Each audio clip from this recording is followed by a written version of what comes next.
All right, we have lesson 4-4, which is all about multiplying polynomials. Just to review from last lesson, polynomials, this term has two pieces to it. Poly comes from the Latin poly, which means many. Nomials, which means terms or pieces. So a polynomial means many terms. It's just an expression with one or more terms. And we can replace this poly with things like bi, or two terms, binomial or bicycle or bifocals. Bicycles have two wheels, bifocals have two lenses, binomials have two terms. I could replace it with trinomials, like a tricycle has three terms or three wheels. So again, polynomials just basically means an expression with one or more terms. Again, monomials. Mono means one, so one term. So that's where we get these terms from. It's where we get the word polynomials. For this lesson, we're going to be multiplying our polynomials. So multiplying a binomial by a monomial, or a monomial by a trinomial. And one of our specific terms for this is going to be FOIL.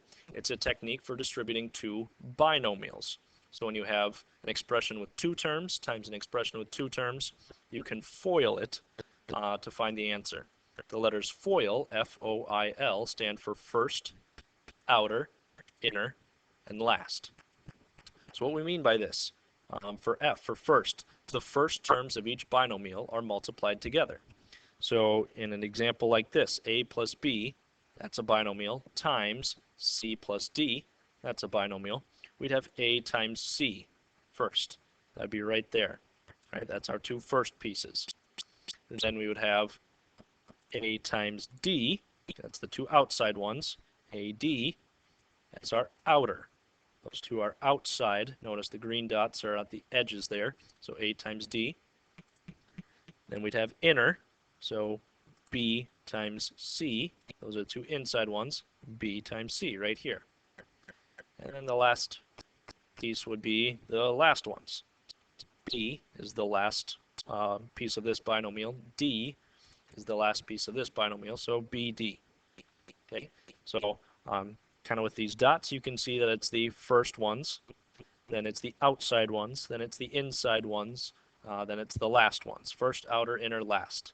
Another way that some students like to remember this is they'll kind of draw which pieces are being distributed. So A times C first, and then A times D. And they do this, or it kind of helps them because they remember a crab claw. So after you do your first and your outer, then you do your inner, then you do your last, and it kind of looks like a crab's claw. But it helps them to remember, do the first two, then do the outside ones, then the two inside ones, then these two last ones. This will only really work for multiplying binomials. So two terms times another two terms. That's the only time we can use FOIL. But the idea of FOIL, that we're distributing, this A goes to each piece in here, this B goes to each piece in here. That idea of distributing will work for any polynomials that we're trying to multiply. So let's look at some examples of how this works. These ones we will not be using FOIL. We will just be doing the idea of distributing. So we have this monomial, 5a squared, times this trinomial, negative 4a squared plus 2a minus 7. Now when I see a minus 7 like this, I'm thinking of this term as negative 7. So when I do my distribution, I distribute this 5a squared to each term inside of the trinomial. And we know how to multiply monomials from before. 5a squared times negative 4a squared. 5 and negative 4 become negative 20. A squared and a squared become a to the fourth. So just this piece, just this multiplication or distributing, the new term is negative 20a to the fourth. Next piece, 5a squared times positive 2a. 5 times 2, or positive 5 times positive 2 becomes positive 10. A squared times just a, or remember, if it helps you, you can call it a to the first. That would become a to the third power. So this term is positive 10a to the third. Last piece of distribution, 5a squared times negative 7. Well, this only has the numerical part. This is only a constant, so it only gets multiplied by this coefficient 5. Positive 5, negative 7, multiplied to negative 35, and we have to keep on this a squared at the end. So our new trinomial that we get after multiplying these would be negative 20a to the fourth plus 10a to the third minus 35a squared. Now we only combine like terms if they match variables with the powers. So even though these all have a, this is an a squared, this is an a cubed, and this is an a to the fourth.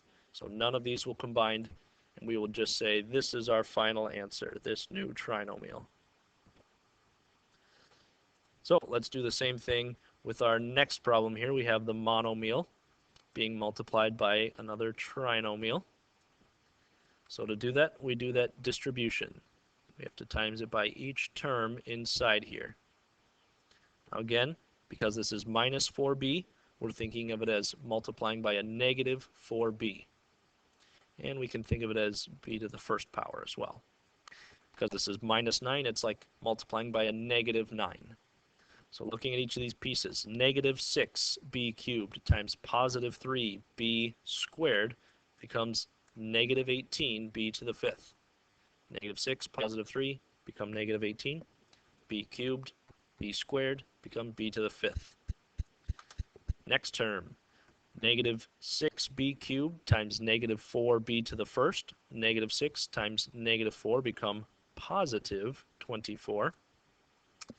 And b cubed times b to the first become, oh, get rid of that, b to the fourth.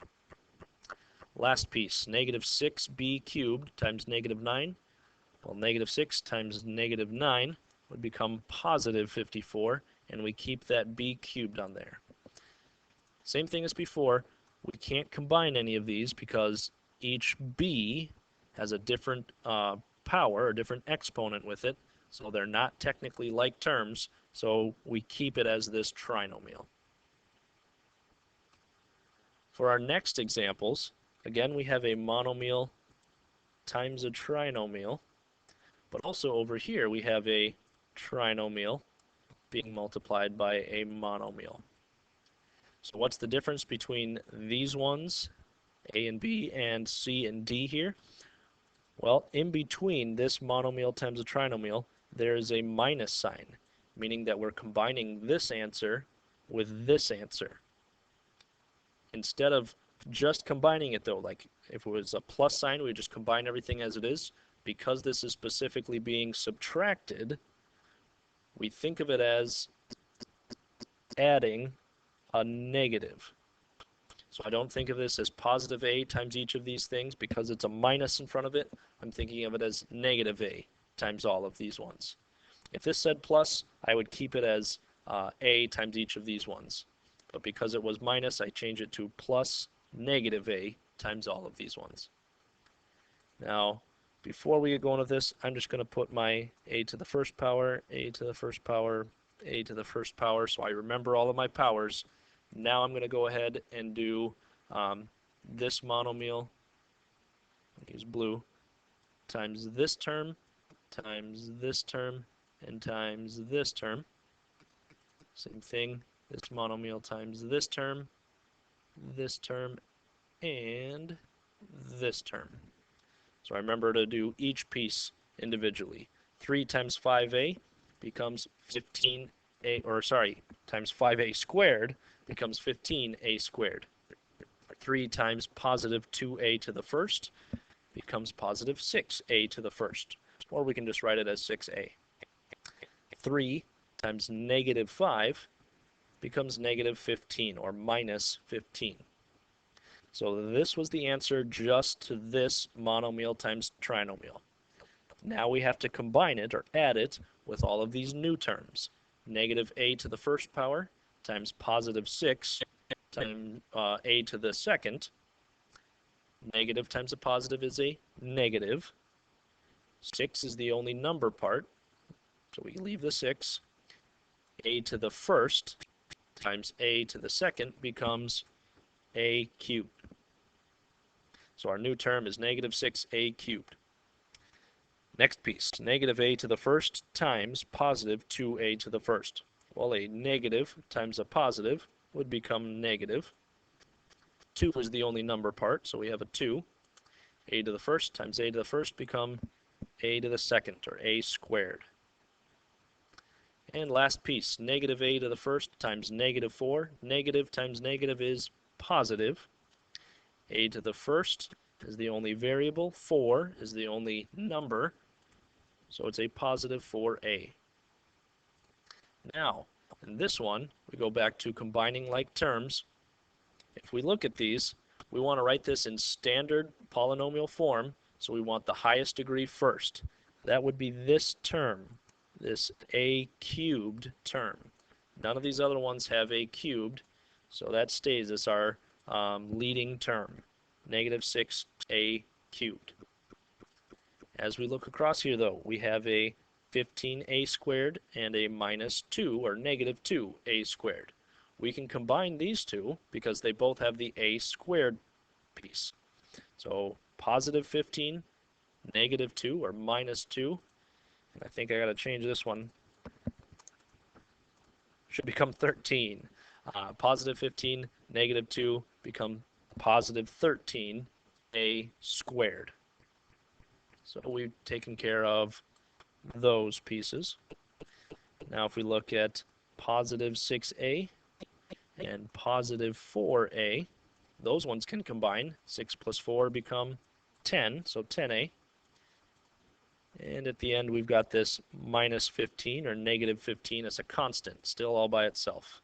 So minus 15. So in the end, our final answer is going to be this negative 6a cubed plus 13a squared plus 10a minus 15.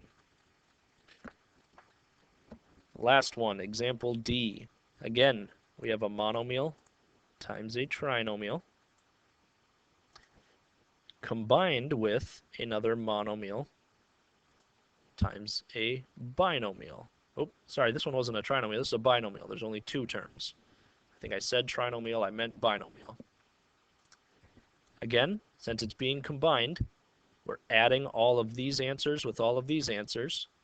But again, because this is minus, I'm thinking of it as add a negative. So this isn't 2y, this is negative 2y being combined or multiplied, distributed to each of these.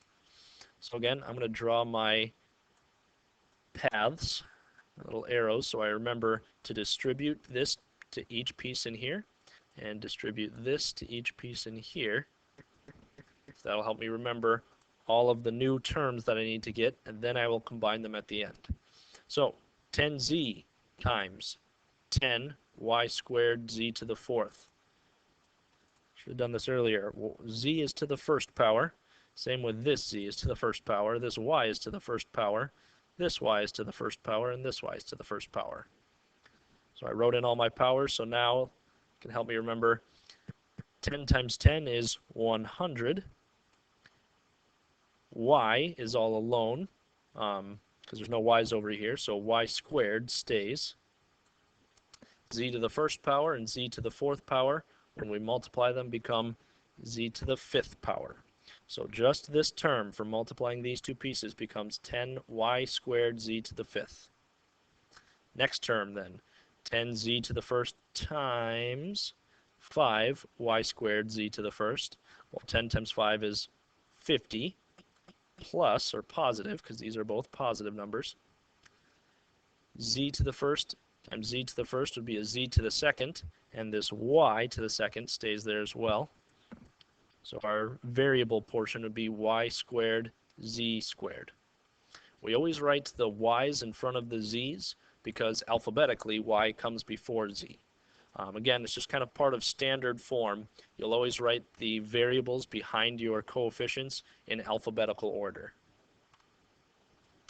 Looking at this next piece then, negative 2y to the first times y to the first z to the fifth. Negative 2 is our only number part. We have y to the 1 and y to the 1 become y to the 2, and z to the fifth is all by himself. So our whole term becomes negative 2y squared z to the fifth. Now I do negative 2y to the first times positive 4y to the first. Well, negative 2 times positive 4 become negative 8. Y to the first times y to the first becomes y to the second. Now, I have the answer to each piece. Now I need to go through and combine my like terms. This has a y and a z, this has a y and a z, this has a y and a z, this just has a y. So this piece will for sure stay on its own. And out of these three terms, we need to figure out which ones we combine. Well, this has a z to the fifth, and this only has a z to the second. So these will not combine. This has a z to the fifth, and this has a z to the fifth, though. So these might be able to combine. We'll check our y's. This is y to the 2, and this is y to the 2. So yes, this piece and this piece will combine because they have the same variables with the powers. A y squared and a z to the fifth, y squared z to the fifth. So when I combine those two pieces, right here, 100, positive 100 minus 2 becomes 98 y squared z to the fifth. This term, this 50y squared z squared, stays all by himself, and this minus 8y squared stays all by himself. So our final answer, the last piece of our new trinomial, would be 98y squared z to the fifth plus 50y squared z to the second minus 8y squared. And this will be our final answer for example D. Whoops, went right through it. I'm just going to leave it uncircled. That'll conclude our first video for multiplying polynomials.